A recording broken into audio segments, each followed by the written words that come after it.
comprendra qui pourra.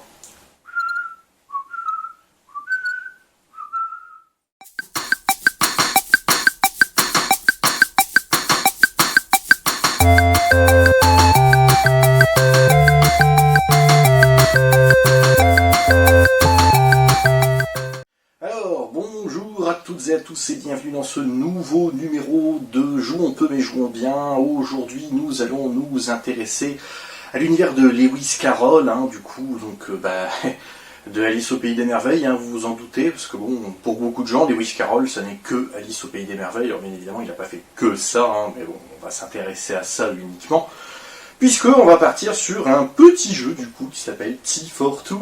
Alors, Tea for Two, c'est un jeu de Cédric Chaboussi, édité chez Space Cowboys. C'est un jeu à partir de 10 ans et plus, du coup, pour 2 joueurs, des parties durant 30 minutes. Alors, 10 ans et plus, oui, c'est un jeu dit familial, ou plutôt ce qu'on pourrait appeler du casual, entre guillemets, donc pour joueurs occasionnels, vous l'aurez compris. 30 minutes, eh bien oui, c'est la durée maximale d'une partie, vous n'irez jamais plus loin, c'est impossible. Et ça ne se jouera que à 2 joueurs. Il faut savoir que chez Space Cowboys, Tea for Two n'est pas le seul jeu d'une gamme de jeux de 2 joueurs. Vous avez également Jaipur, pour exemple, donc vous pourrez aller voir directement sur internet tout ça. Et donc l'ambition, c'était de faire un petit jeu pour 2 joueurs qui prend pas trop de place, qui prend pas trop de temps et un peu casual. Donc voilà, ce petit Tea for Two. Et donc, qu'est-ce qu'on peut en dire exactement? Eh bien, en gros, Tea for Two, on va dire que c'est une espèce de pseudo-deck building. Alors, un deck building pour les moins à cheval sur les termes d'entre vous. En gros, un deck building, c'est un jeu de construction, donc building, où on va créer notre deck de cartes, donc notre paquet, donc deck building, construction de deck. C'est-à-dire qu'en fait, vous allez commencer avec des cartes de départ, donc d'une certaine valeur, avec certains effets, et au fur et à mesure de la partie, vous allez soit défausser des cartes que vous avez dans votre jeu pour dire de les éliminer définitivement, soit en ajouter de nouvelles qui vont venir du coup agrémenter votre paquet de cartes afin d'avoir un paquet de plus en plus compétitif et donc du coup fatalement pour essayer de battre votre adversaire. Et donc c'est une course au point que ce petit Tea for Two. Donc le joueur qui a gagné le plus de points en fin de partie gagne tout simplement. C'est un jeu dit casual puisque voilà, les règles sont vraiment extrêmement simples. Vous allez voir que ça tient sur 2 pages de toute façon, les règles du jeu. Il n'y a pas grand chose à dire. C'est un jeu qui se veut simple et du coup rapide, intuitif. C'est-à-dire que dès les 3 premiers tours, et même dès le premier tour en fait d'ailleurs, vous avez compris comment jouer et ça va extrêmement vite. C'était le principe de ce petit jeu. Donc là c'est pareil, on va aller très très vite au niveau des règles, donc comme d'habitude présentation du matos, mise en place, et puis l'explication des règles, et petite partie du coup après, pour pouvoir vous montrer tout ça dans le feu de l'action, donc c'est un jeu quand même qui est très court, donc on va pouvoir faire ça en même temps. Évidemment, à la fin de la vidéo, on viendra sur les points forts, les points faibles du jeu, etc., etc. Vous en avez l'habitude maintenant si vous me suivez depuis le début, donc c'est parti, n'attendons pas, et allons-y pour Tea for Two.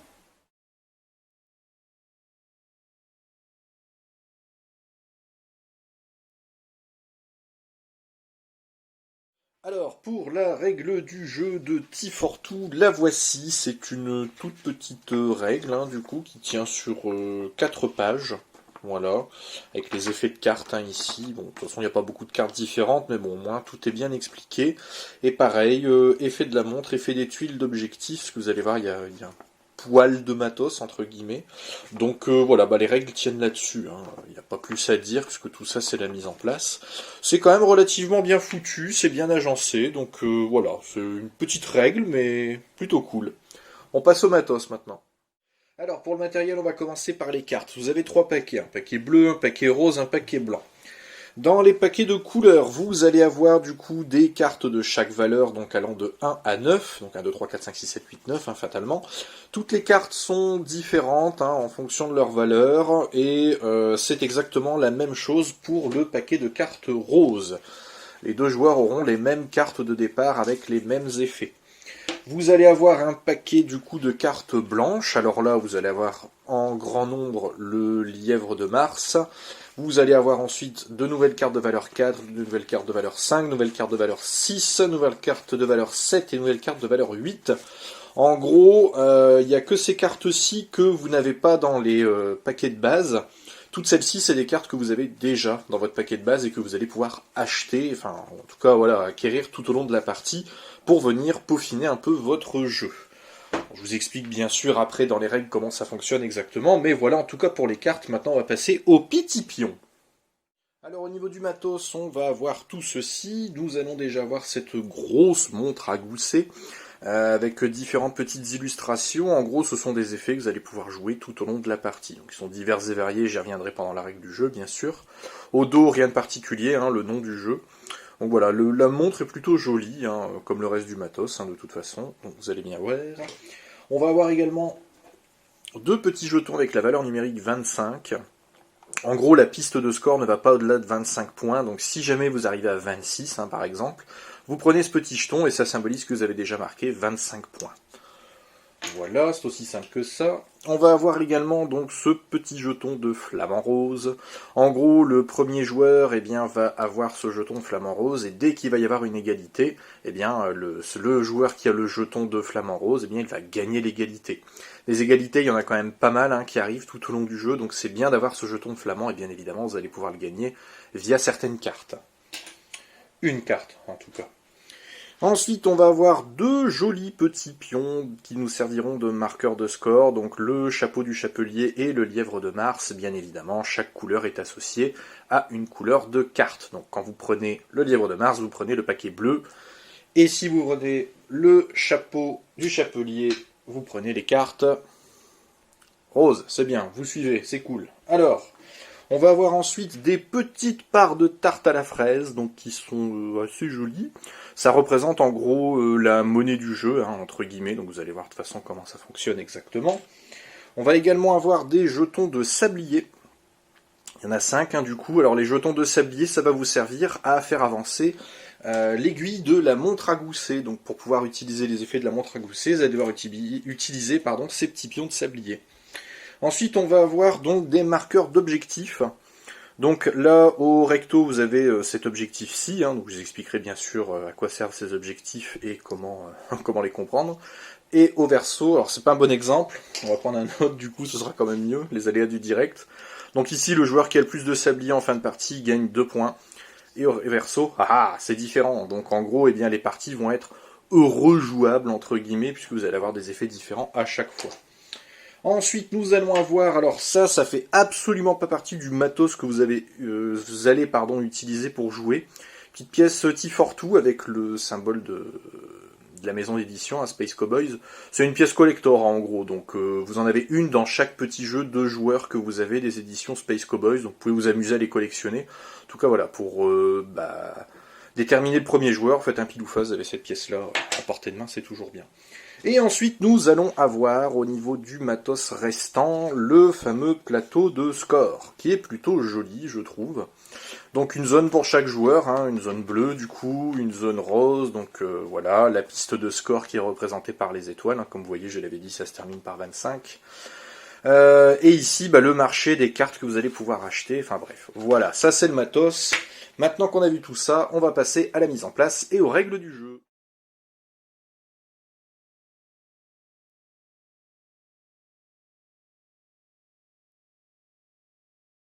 La mise en place, donc, comment ça fonctionne exactement? Eh bien, déjà, chaque joueur va prendre son petit pion et le placer donc sur la marque 0, pour signifier qu'on commence à 0 point de victoire. Ça paraît logique.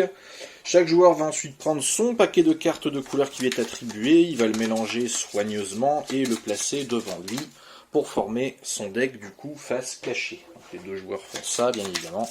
Hop, c'est mélangé. Ensuite, on va prendre les fameuses cartes blanches et on va venir placer donc les cartes de valeur 4 sur cette petite encoche de valeur 4. On va faire la même pour les cartes de valeur 5, fatalement sur l'encoche de valeur 5, les cartes de valeur 6 sur l'encoche de valeur 6, les cartes de valeur 7 sur l'encoche de valeur 7, c'est bien vous suivez, et les 8 sur les cartes de valeur 8. Ensuite, eh bien, les lièvres de Mars, on va les placer directement au milieu du plateau. Vous verrez, ça sera utile pour après. Alors, chose importante par contre, au niveau des cartes, quand vous les placez dans leurs encoches, vous devez les mélanger au préalable, puisque vous le voyez, les cartes blanches ne sont pas toutes identiques. Elles auront la même valeur, la même gueule, le même effet, mais par contre elles auront une valeur différente d'étoiles. Donc du coup il faut quand même mélanger au préalable avant de les mettre sur les encoches. Ensuite, on va prendre nos objectifs du coup, on va les mélanger également, on va les secouer pour essayer d'avoir des faces différentes à chaque fois, et on va remplir sur les fameuses petites encoches blanches que vous voyez ici. Alors je vais quand même faire une mise au point, ça sera mieux, voilà. Vous prenez vos objectifs et vous les placez du coup sur les encoches qui se trouvent au-dessus des cartes que vous avez préalablement placées sur le plateau. Voilà, hop, et comme ceci. Ensuite, eh bien, on va déterminer qui sera le premier joueur, donc par un pile ou face, hein, vous faites votre pile ou face, hop, vous jetez, on est tranquille. La montre à gousset, vous la mettez à portée de main des deux joueurs afin que vous puissiez l'utiliser le moment venu. Le premier joueur va ensuite gagner eh bien, le fameux flamant rose, ainsi qu'une part de tarte aux fraises. Le deuxième joueur, lui, va avoir 3 tartes aux fraises pour démarrer. Ensuite, eh bien, vous avez un pot commun donc, pour les tartes aux fraises, le pot commun pour les fameux petits sabliers. Et enfin, eh bien, les petits pions de valeur numérique 25, vous les placez hop, sur le 25. Et là, la mise en place est faite, on va pouvoir passer aux règles du jeu.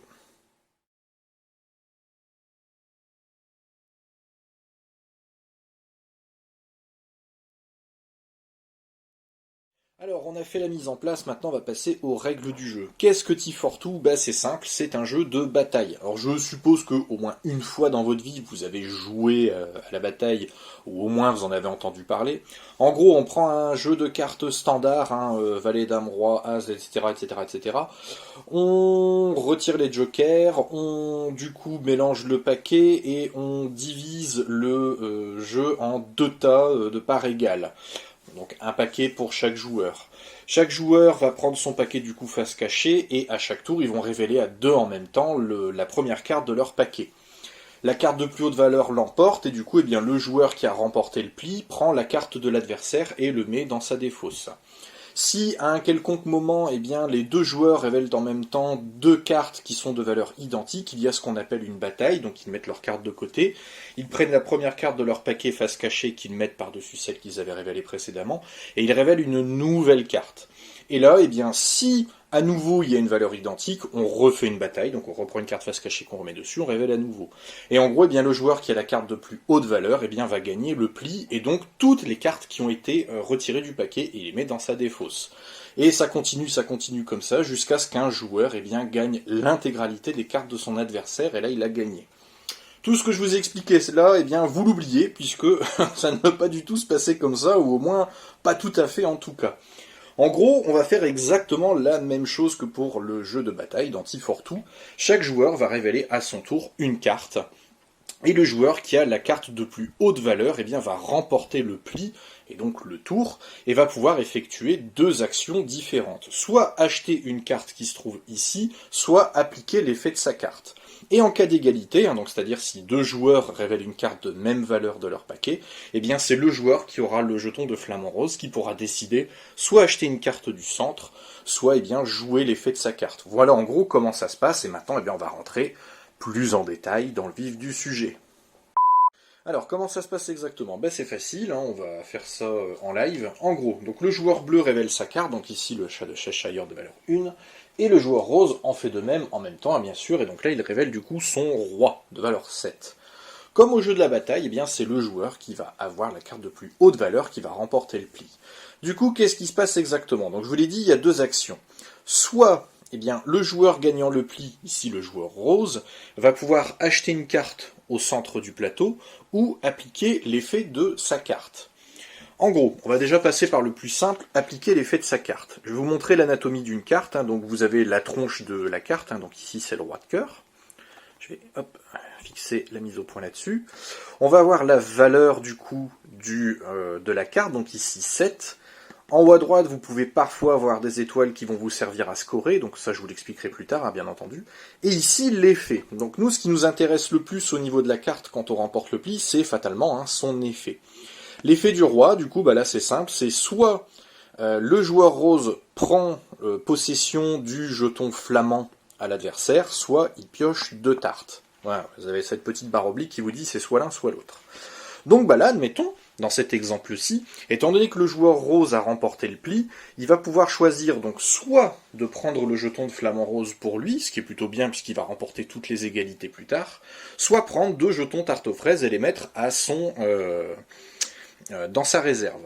Donc il a le choix, hein, ça c'est tout à fait faisable, il fait ce qu'il veut. Par contre, il peut acheter une carte du centre de la table. Pour ça, comment est-ce qu'on sait qu'on peut acheter ?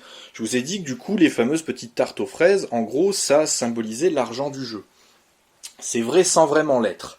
En gros, pour acheter une carte, c'est facile, on va faire la différence entre les 2 cartes qui ont été jouées à ce tour, et ça va nous donner en gros le nombre de points que l'on peut dépenser pour acheter une carte. Donc ici, le chat de Cheshire est de valeur 1, le roi du coup de cœur est de valeur 7, 7 moins 1, 6. Ça veut dire que le joueur rose, à ce tour, il peut utiliser 6 points pour acheter une carte de valeur 6 ou moins. Donc là, dans notre exemple, il pourrait très bien acheter donc le... Comment il s'appelle ce con déjà ? Absolem, pardon. Ou alors il peut acheter le valet, ou alors il peut acheter le bourreau, puisque Absolem vaut 6, le valet vaut 5, le bourreau vaut 4. Alors attention, si admettons que vous avez, je sais pas, on va dire 8 de valeur, vous ne pouvez acheter qu'une seule carte et une seule dans un tour, jamais 2, c'est impossible. Donc là, vous faites votre choix. Mais alors du coup, à quoi vous servent vos fameuses tartes aux fraises ? Eh bien en gros c'est facile, on sait que là le joueur rose en tout cas peut acheter une carte de valeur 6 ou moins. Eh bien pour chaque tarte aux fraises qu'il va rajouter et remettre dans le pot commun, eh bien il va gagner 1 de valeur pour pouvoir faire un achat. Donc admettons, il peut dépenser ses 2 tartes aux fraises, et il peut prendre du coup une carte Alice de valeur 8, il l'ajoute à sa défausse, et là voilà, il a fait son action. Il a pris du coup une carte du centre de la table. Donc ça c'est à lui de choisir, le joueur qui gagne le pli, qu'est-ce qu'il fait ? Est-ce qu'il applique l'effet de sa carte, ou est-ce qu'il prend du coup directement une carte du centre s'il en a les moyens ? En gros voilà comment ça se passe. Alors, ça vous voyez c'est très simple, il n'y a rien à comprendre et c'est assez fluide au niveau du jeu. Une fois que le pli est fait, eh bien on place les cartes dans une des fosses, vous les placez où vous voulez, et on passe à un nouveau pli, donc du coup les 2 joueurs révèlent en même temps les cartes du coup qu'ils ont avec eux. Et donc là on regarde, donc par exemple, la reine de cœur du joueur bleu elle est de valeur 9, les gardes-cartes du joueur rose sont de valeur 3, donc là bien évidemment le pli est largement remporté par le joueur bleu. Donc du coup là par exemple, eh bien, le joueur bleu 9 moins 3 ça fait 6 également, eh bien il va pouvoir choisir soit d'acheter une carte du centre de 6 ou moins et ajouter sa tarte aux fraises pour pouvoir acheter du coup un roi de cœur par exemple pour 7, ou alors appliquer l'effet de sa carte. Alors les effets, je vais y venir tout de suite, du coup au niveau des cartes, on va les voir un par un. Alors les effets de cartes, comment ça marche exactement ? On va voir ça avec le paquet du joueur bleu, on va les regarder une par une. Le chat de Cheshire, alors il est de valeur 1, il a 2 étoiles en haut à droite, et il vous permet du coup de déplacer l'aiguille de la montre à gousset sur la face que vous voulez. La montre à gousset, on va la voir tout de suite, comme ça sera fait. Alors, elle est divisée en 5 parties, à chaque fois vous avez un effet différent. Quand vous déplacez l'aiguille sur le flamant rose, eh bien vous prenez le flamant rose au joueur adverse. Voilà, c'est aussi simple que ça. Ici, sur cette petite face-ci, vous allez pouvoir activer l'effet de la carte du dessus de la défausse de votre adversaire. En gros, faisons simple, vous avez pu bouger du coup le curseur de la montre à gousset ici. Si l'adversaire sur la première carte de sa défausse c'est un bourreau, eh bien vous appliquez l'effet du bourreau. C'est aussi simple que ça, donc c'est plutôt sympa. Ici, vous marquez immédiatement 2 points au niveau de la piste de score. Donc ça c'est assez sympa aussi. Donc en gros, vous prenez votre jeton et vous avancez de 2 étoiles. Voilà, ça vous fait déjà des points pour les fins de la partie. Ici, donc cette petite face là, donc c'est un peu, c'est exactement le même effet que le bourreau, sauf que là c'est pour vous. Vous détruisez une carte de votre défausse. Alors, je le rappelle quand même, vous pouvez consulter votre défausse à tout moment de la partie. Et donc, en gros, vous allez détruire une carte qui se trouve chez vous. Quel est l'intérêt? Admettons, par exemple, vous pouvez vous défausser directement, enfin plutôt détruire une carte de valeur 1 qui vous sert à rien, donc que ce soit le chat de Cheshire ou le lièvre de Mars, donc c'est plutôt une bonne nouvelle. Et surtout, quand vous détruisez une carte, donc admettons, on détruit le chat de Cheshire, vous le mettez dans votre petite encoche ici, donc ça correspond aux cartes que vous détruisez. Chaque carte qui se trouve dans votre poubelle, en gros, va vous faire gagner un point de victoire à la fin de la partie pour chaque étoile se trouvant sur les cartes. Donc admettons, là vous avez déjà 2 points en fin de partie. Donc c'est plutôt pas mal de détruire des cartes. Donc ici, du coup, vous détruisez une carte de votre défausse. Ici, ça c'est plutôt pas mal, donc en gros, code couleur, quand c'est vert c'est vous, quand c'est rouge c'est l'adversaire. C'est un petit moyen mnémotechnique pour s'en souvenir. Ici, du coup, vous allez défausser 2 cartes du dessus de votre deck. Vous allez gagner 1 point pour chaque étoile qui se trouve en haut à droite de chaque carte. Donc si vous révélez 2 cartes qui ont à chaque fois 2 étoiles, ça vous fait 2 fois 2 étoiles, donc 4 points que vous reportez directement sur la piste de score. Voilà, donc le chat de Cheshire, vous mettez l'aiguille sur la petite icône que vous voulez sur la montre à gousset. Ensuite, nous avons le Loir, donc de valeur 2 avec 2 étoiles en haut à droite. Lui, ça vous permet de gagner 2 tartes. Donc vous prenez 2 tartes du pot commun que vous venez mettre dans votre réserve. Donc en gros, hop, je prends mes 2 tartes, mes 2 parts de tartes en tout cas, vous les mettez chez vous. Par contre, petite chose importante, petit point de règle, si admettons on est dans ce cas-ci, le joueur rose a une grosse partie des tartes du pot commun. Vous prenez donc votre part de tarte et vous devez obligatoirement en prendre 2. Vous prenez celle-ci et par contre vous allez vous servir chez l'adversaire. Voilà, petite chose à savoir, c'est toujours sympa de mettre des bâtons dans les roues de son adversaire. C'est pareil si vous devez gagner des sabliers. Il y a des cartes qui vont vous faire gagner des sabliers. S'il n'y a plus de sabliers dans le pot commun, vous vous servez chez l'adversaire. Et bien évidemment, si vous avez tous les pions, vous vous servez pas. L'effet, il est inutile. Donc le Loir, c'est ça, on prend 2 parts de tarte. Ici, les garde-cartes, valeur 3, 2 étoiles en haut à droite. Vous allez obliger votre adversaire à défausser les 3 premières cartes de son deck. Donc ça, c'est vraiment très fort, parce que ça peut vraiment l'emmerder. Puisqu'en gros, toutes les cartes que l'adversaire va mettre dans sa défausse, il ne pourra plus les utiliser pour un prochain pli. Et ça a également une importance capitale tout au long du jeu, puisque si à un quelconque moment un joueur ne peut plus piocher de cartes, il va prendre sa défausse, la mélanger, et il va venir ajouter un lièvre de Mars du centre du plateau dans son paquet de cartes. Le lièvre de Mars, je vais revenir plus tard dessus, mais en gros, voilà, ça vous rapporte que 1 dans le tour, donc c'est sa valeur. Il y a 2 étoiles, par contre, c'est plutôt assez intéressant, et ici il a un effet plutôt sympa, mais bon, c'est une carte de valeur 1, donc elle est pas terrible, ça vient en gros pourrir votre deck. Donc il met dans sa défausse, il mélange la défausse, ça lui fait une nouvelle pioche. Si à la fin de la partie, un joueur doit piocher un lièvre de Mars et qu'il n'y en a plus, la partie se termine. Donc c'est une façon comme une autre d'accélérer la fin de partie. Donc là, le joueur adverse défausse 3 cartes de son deck.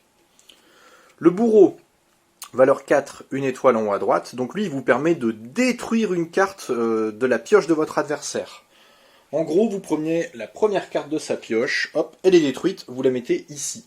Donc voilà, admettons, le valet, à la fin de la partie, il va me rapporter 1 point. Donc c'est plutôt sympa. Le bourreau, c'est une carte pareille, excellente. Le valet, justement, valeur 5, avec une valeur de 1 au niveau des étoiles en haut à droite. Lui, il vous fait piocher 3 parts de tarte. Bon, ça on a déjà vu avec le Loir. Absolème, valeur 6, 1 étoile en haut à droite. Donc lui, il vous fait gagner 2 sabliers.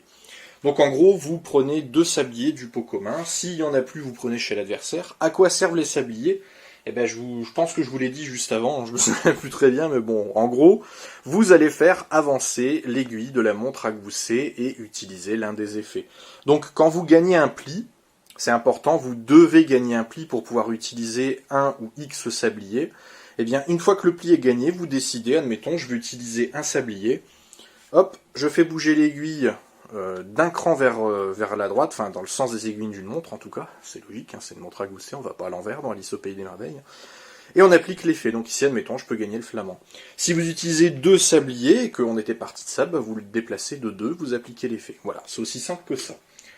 Donc Absolème, je prends 2 sabliers du pot commun. Important, si vous gagnez les 2 sabliers, vous pouvez très bien les utiliser tout de suite, tout parti. Le roi, normalement on l'a vu, hein, valeur 7, il n'a pas de points en haut à droite.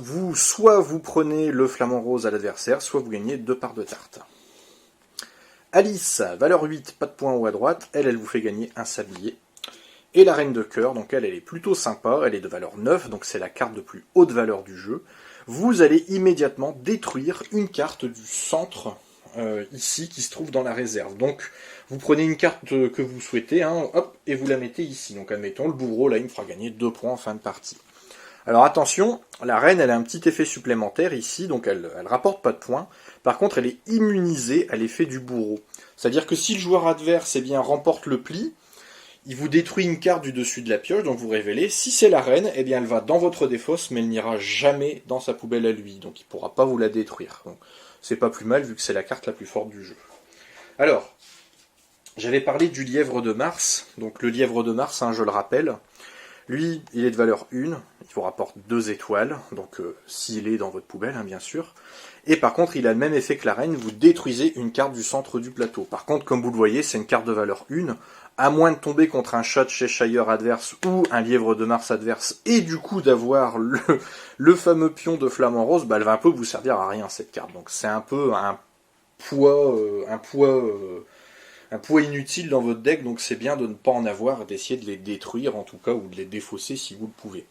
Là on a vu tous les effets de cartes, hein, concrètement, donc en gros, pour rappel, hein, du coup, chaque joueur va révéler une carte à chaque fois en même temps que l'autre, et on compare les valeurs. Donc le vainqueur du pli, donc c'est celui qui a la carte de plus haute valeur, ou s'il y a une égalité, c'est celui qui a le flamant rose, et il décide, soit il applique l'effet de sa carte, soit il achète une carte du centre du paquet, s'il le peut. Si à un quelconque moment, un joueur ne peut plus piocher de cartes, il prend sa défausse, un lièvre de Mars, il mélange le tout, et il se forme une nouvelle pioche et il révèle la carte du dessus du paquet, etc., etc. La partie se termine de 2 façons, et on va y passer tout de suite justement pour vous expliquer tout ça. Alors je vous ai dit qu'il y avait 2 façons de terminer le jeu. Donc la première, du coup la plus évidente, il n'y a plus de lièvre de Mars à piocher. Donc si à un quelconque moment un joueur a sa pioche vide, qui doit piocher un lièvre de Mars et qu'il n'y en a plus, c'est la fin de la partie, on s'arrête ici, on passe au calcul des scores. L'autre façon de terminer le jeu, c'est de faire en sorte que 4 piles qui se trouvent du coup au centre du plateau soient vides.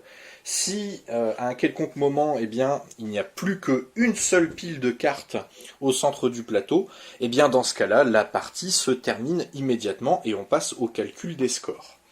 Le calcul des scores, comment ça marche ? C'est facile. On va résoudre les objectifs des paquets, en tout cas les objectifs où il n'y a plus de cartes à acheter.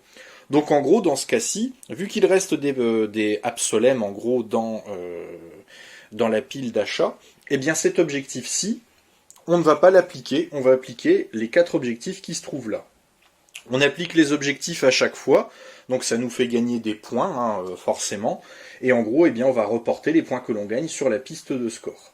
Ensuite, une fois que ça c'est fait, on va prendre du coup les cartes qui se trouvent dans les poubelles respectives, en gros, donc admettons le joueur bleu, il va compter le nombre d'étoiles qu'il y a sur ces cartes, donc ici 3 étoiles, ça lui fait 3 points, il avance de 3. Et en gros, c'est le joueur qui a le plus de points du coup sur l'échelle de score qui gagne la partie. Pour les objectifs, on va les voir tout de suite. Alors, c'est assez simple. Le premier du coup que j'avais retiré du plateau, ici, le joueur qui a le plus de cartes Alice dans sa pioche et sa défausse confondues, donc tout le paquet de cartes qu'il a construit au fur et à mesure de la partie, il va gagner les points de l'emplacement où se trouvait l'objectif. Pour faire simple, en gros, admettons, l'objectif d'Alice se trouvait ici, le joueur qui a le plus de cartes Alice va remporter 7 points. Si l'objectif se trouvait là, il va gagner 6 points, etc., etc. Vous avez compris, c'est assez simple. De l'autre côté du jeton Alice, on a ça. Donc là, c'est exactement la même chose. Le joueur qui a le plus de cartes roi, du coup, va gagner autant de points que l'emplacement où se trouvait l'objectif. Alors attention, quand je dis le plus de cartes, ça compte également les cartes blanches que vous achetez. On ne prend pas que les cartes de départ. Ici, le joueur qui a le plus de parts de tarte aux fraises à la fin de la partie remporte 1 point. Le joueur qui a le plus de valets, du coup, va gagner le nombre de points par rapport à l'emplacement où se trouvait l'objectif. Le joueur qui a le plus de sabliers que l'adversaire dans sa réserve va gagner 2 points.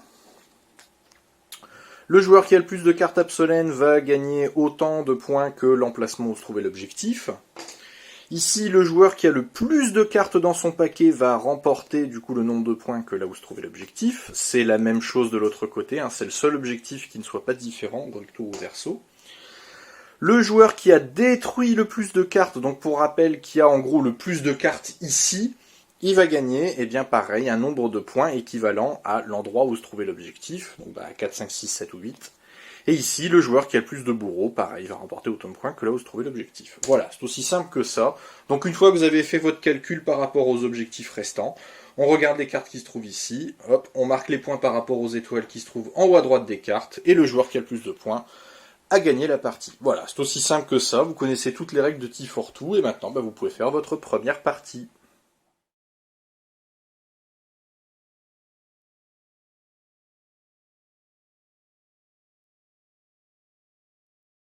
Allez, c'est parti. C'est toi. C'est moi. Donc là, je vais prendre 2 sabliers. 3, 2, 1. C'est toi. Je vais prendre un roi. 3, 2, 1. C'est moi. Alors, soit tu prends un sablier, soit tu prends un bourreau en dépensant une tarte. Qu'est-ce que tu veux? On prend ça. Ouais, et tu utilises une tarte. Tu mets là ton bourreau. Bon. 1, 2, 3. Moi. Là, je vais défausser 3 cartes. Allez. 1, 2, 3. Moi. Tu peux soit prendre 2 sabliers, soit prendre le bourreau ou un valet. Ça. Ok. Moi. Tu peux prendre 2 tartes. Alors moi je peux plus piocher, donc je prends un lièvre et je mélange.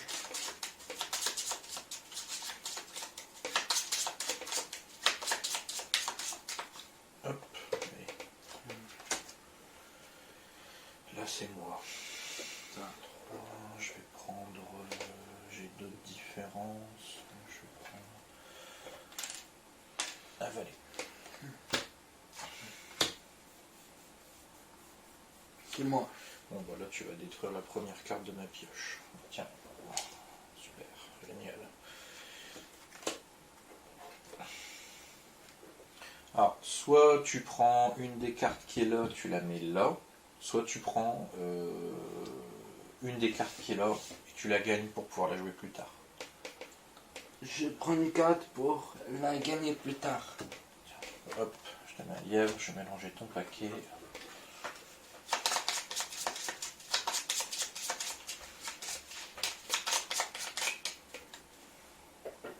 Hop, et on y va. Toi. Ouais. Je prends une carte. Et je vais utiliser le sablier. Je vais avancer de 2 cases. Allez, hop. Toi. Ouais.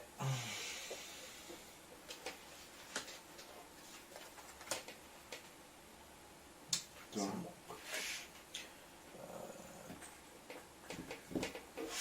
J'utilise le sablier. Alors, là, je révèle les 2 premières cartes. Moi, je gagne 2 points. C'est cet effet-là. Allez, on révèle. Moi. Alors, soit tu gagnes 3 tartes, soit tu peux acheter un bourreau. Un bourreau. Ok. Moi. Alors, soit tu achètes un bourreau, ou alors tu peux utiliser tes tartes pour acheter un prince ou ça, ou alors tu prends une carte là et tu la mets ici. Je vais utiliser mes tartes Oui. et prendre ces cartes là. Prendre celle-là si tu utilises toutes tes tartes. Celle-là. Voilà.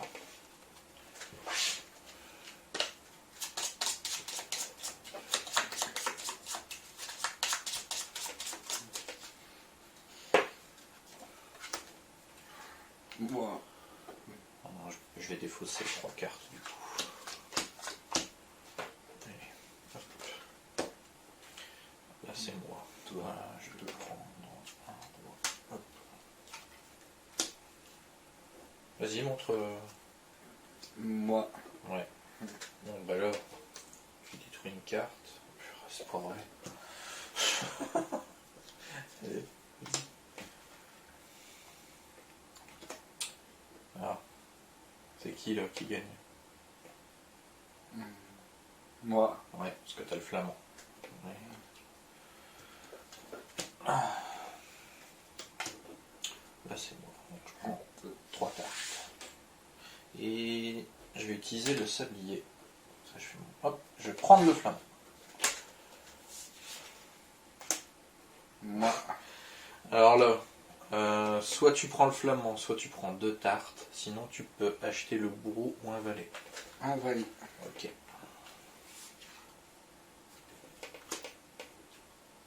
Vas-y, monte ta carte.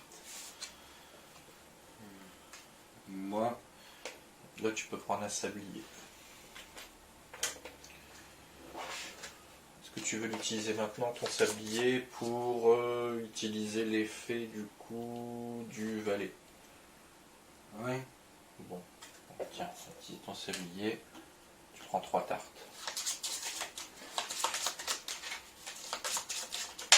Merde. Oh. Et donc t'as plein de cartes dans ton paquet. Hein. Oui. Moi j'en ai quasiment pas. Allez, on y va. Oui. Moi. Alors, soit tu prends le flamand, soit tu prends 2 tartes, sinon tu peux acheter le bourreau, le prince ou la chenille. Chenille. Ok.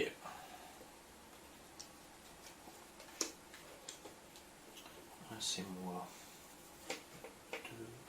Je vais utiliser 2 tartes, je vais gagner un bourreau. Moi.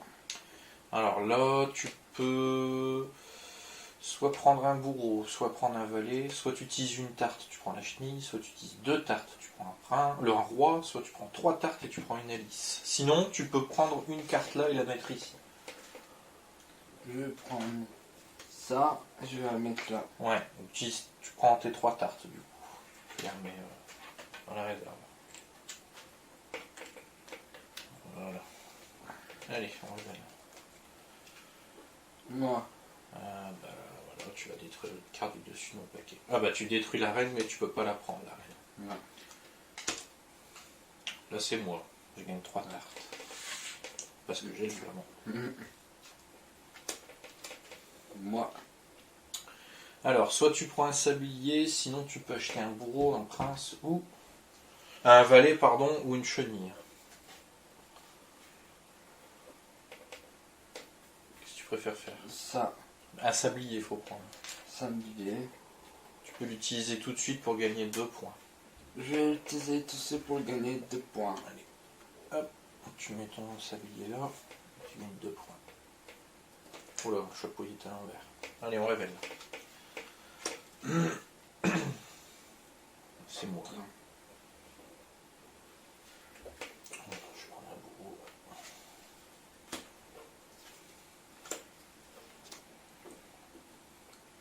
Moi. Soit tu prends 2 sabliers, sinon tu prends un bourreau ou un valet. Valet. D'accord.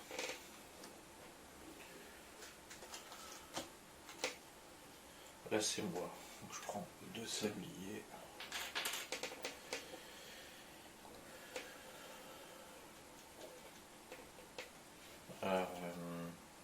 J'utilise un sablier pour faire le pouvoir de la montre. Je peux détruire une carte de ma pioche. Enfin de ma défausse, pardon. Je détruis un lièvre. Moi. Alors, attends, je vais mélanger. Parce qu'il faut que tu détruises la première carte de ma pioche.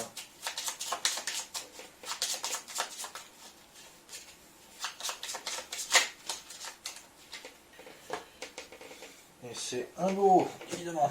Allez. Là c'est moi. Je prends un valet.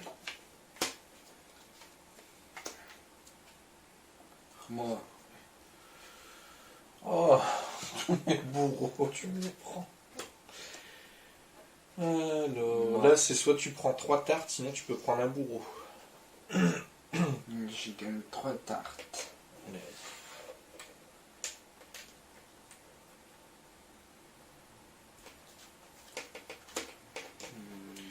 là c'est moi. Alors je vais prendre ça que je vais mettre là. C'est moi.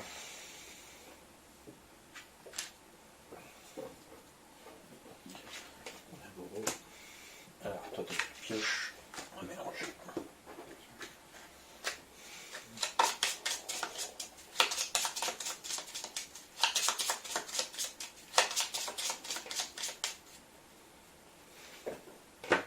Allez, on révèle. C'est toi. Donc là il y a 3, 4, 5, 6. Tu peux utiliser 3 tartes pour prendre la chenille ou prendre un sablier. C'est 3 tartes pour... Non, tu utilises tes 3 tartes pour Je prendre mes la 3 chenille. tartes Ok. pour prendre la chenille. Bon, là, ici, il y a un dernier paquet qui se vide, la partie elle est terminée. Ouais. Moi, Alors, soit tu achètes une Alice, soit tu prends une carte qui est là et tu la mets là-dedans. celle-là. Ok.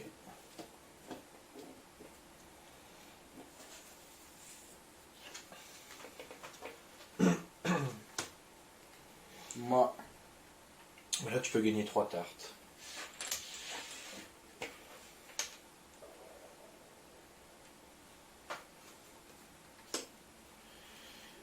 C'est toi qui gagne. Alors, soit tu gagnes 2 tartes, soit tu prends le flamand. je prends le flamand. Tiens.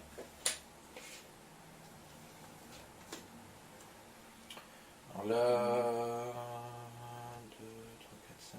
Tu peux gagner 2 sabliers. Est-ce que tu veux essayer de marquer des points avec le sablier? Oui. Alors, tu utilises un sablier. On tourne la montre à gousset ici.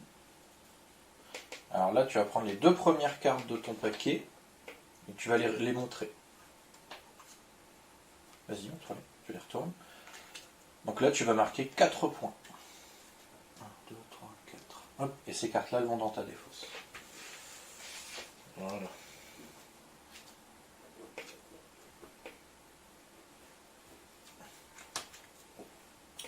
Moi, Alors, soit tu prends 2 sabliers, sinon tu peux utiliser 2 tartes pour prendre un roi ou 3 tartes pour prendre une Alice. c'est 2 tartes pour prendre un roi. Ok. Une Alice.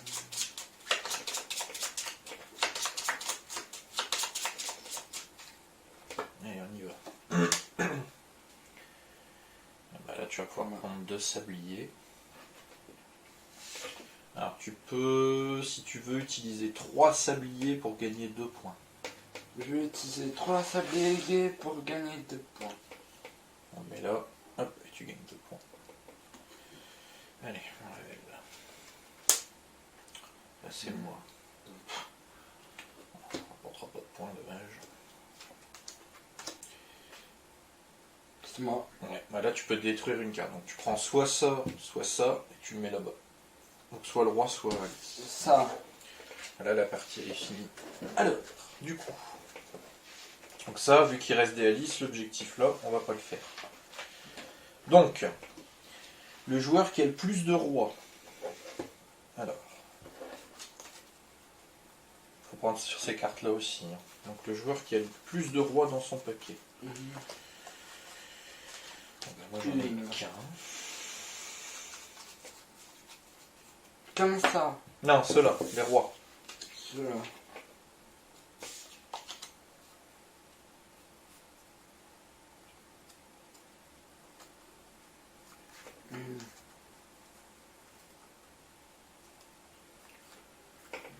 Deux. Enfin, tu peux arrêter de compter les rois, t'en as déjà plus que moi. Donc tu gagnes 7 points.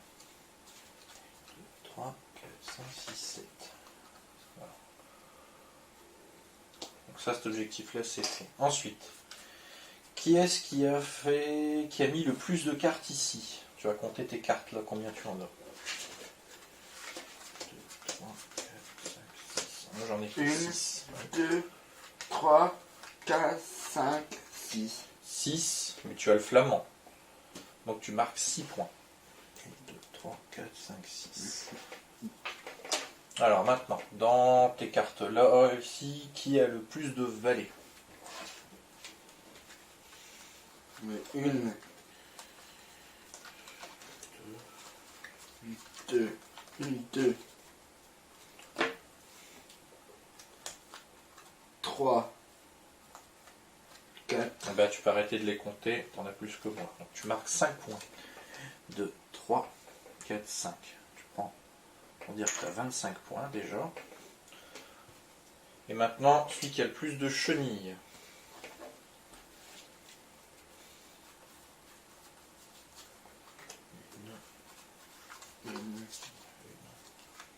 Deux. Tu peux arrêter de compter, t'en as plus que moi. Donc tu as 4 points. 1, 2, 3, 4. Et maintenant, dans ton paquet là, il faut compter le nombre d'étoiles.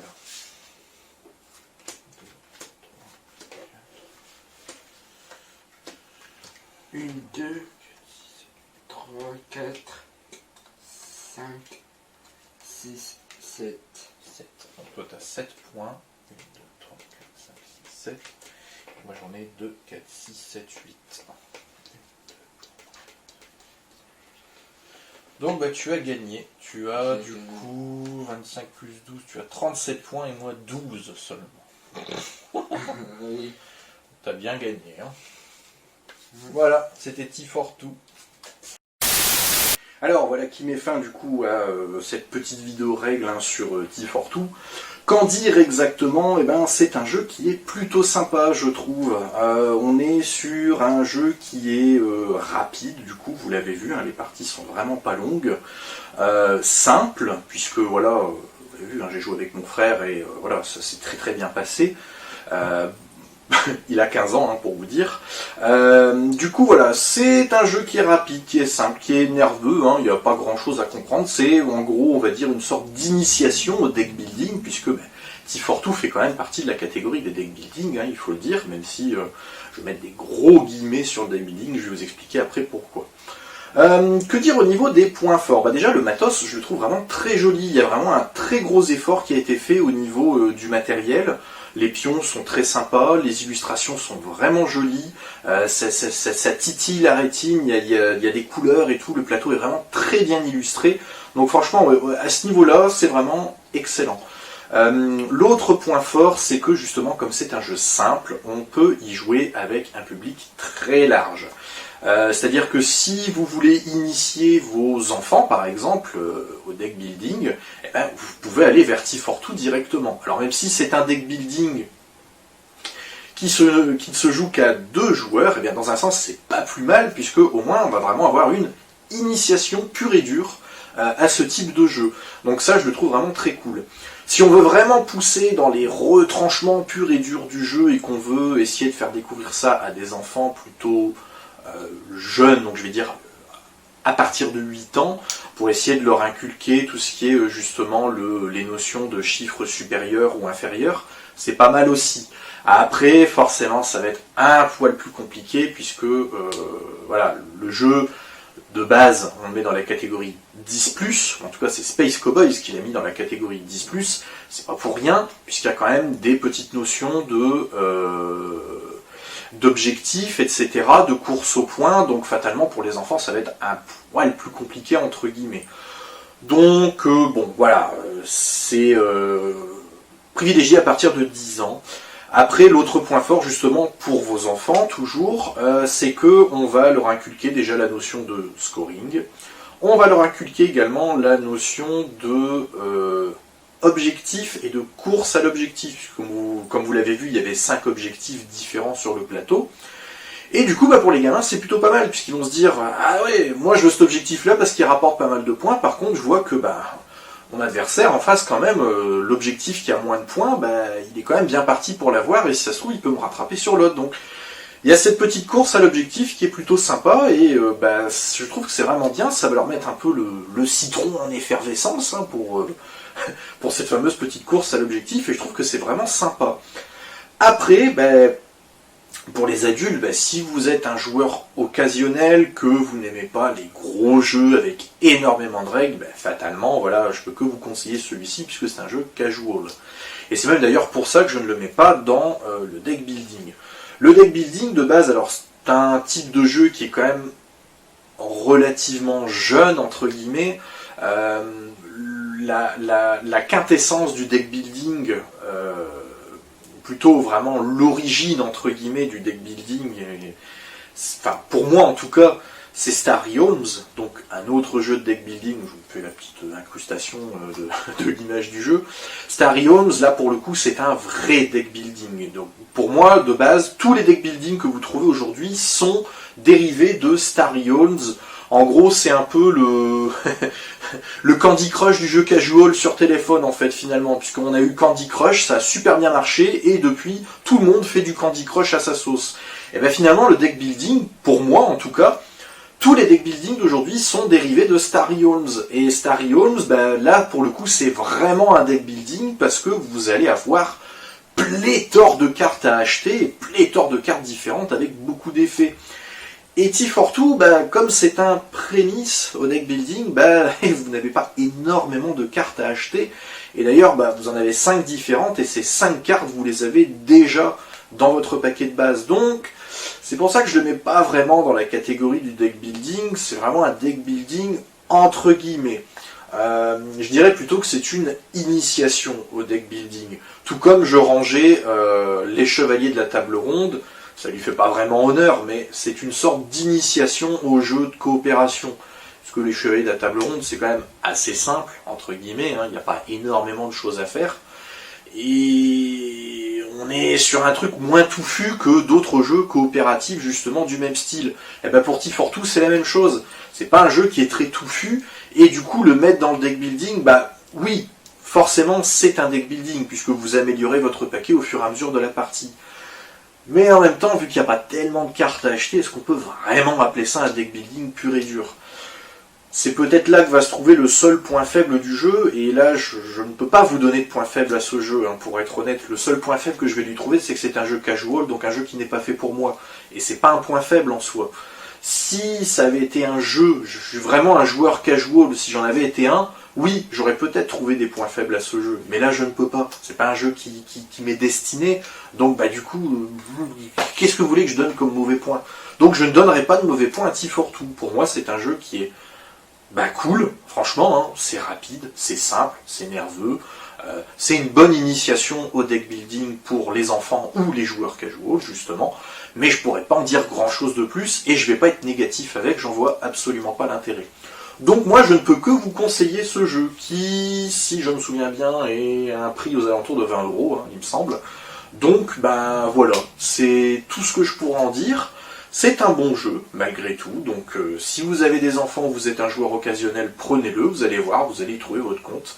Et après, si vous voulez aller plus loin, vous allez pouvoir aller vers Star Realms, et de toute façon, j'en ferai une vidéo, hein, fatalement, j'ai d'autres deck building aussi également dans ma besace qui sont beaucoup plus intéressants que Star Realms, mais je ferai du coup une vidéo spéciale deck building pour vous en parler. Voilà, c'est tout ce que je pourrais dire hein, sur T42, donc on va s'arrêter là du coup, donc je vous remercie d'avoir regardé la vidéo jusqu'au bout, merci à tous mes nouveaux abonnés, puisqu'il y en a eu quelques-uns depuis Splendor Marvel, donc merci à vous, c'est très sympa. Je vous invite toujours à mettre un petit j'aime à la vidéo, la partager si ça vous a plu, et vous abonner si jamais vous êtes nouveau sur la chaîne et que mon contenu vous plaît. La prochaine vidéo du coup sur Dinogenix hein, qui arrive, rassurez-vous, je suis toujours en retard mais je crois que je vais arrêter de mettre des plannings. Donc le prochain gros jeu du coup de la chaîne ça sera Dinogenix. Les parties de... à chaque fois j'oublie. D'Assaut sur l'Empire, pardon, donc la campagne va débuter du coup un courant janvier, ça c'est pareil, rassurez-vous, ça arrive enfin. Du coup le prochain jeu, gros jeu après Dinogenix, je ne sais pas, mais en tout cas je sais que le prochain Jouons peu mais jouons bien avec partie explicative, ça sera sur Star Realms justement, avant de passer sur des deck building un peu plus intéressants, ou en tout cas que moi je trouve un peu plus intéressants.